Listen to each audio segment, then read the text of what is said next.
আসসালামু আলাইকুম।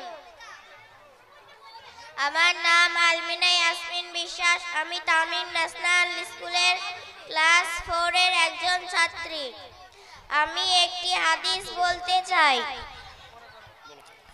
عن أبي هريرة أن رسول الله صلى الله عليه وسلم قال كل أمتي يدخلون الجنة قال إلا من أبى قيل ومن أبى قال من أطاعني دخل الجنة ومن عصاني فقد أبى।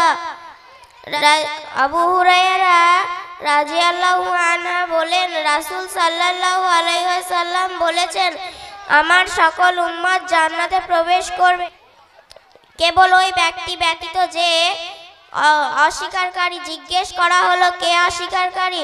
তিনি বললেন, যে ব্যক্তি আমার আনুগত্য করবে সে জান্নাতে প্রবেশ করবে, আর যে ব্যক্তি আমার অবাধ্যতা করবে সে জান্নাতে যেতে অস্বীকারী।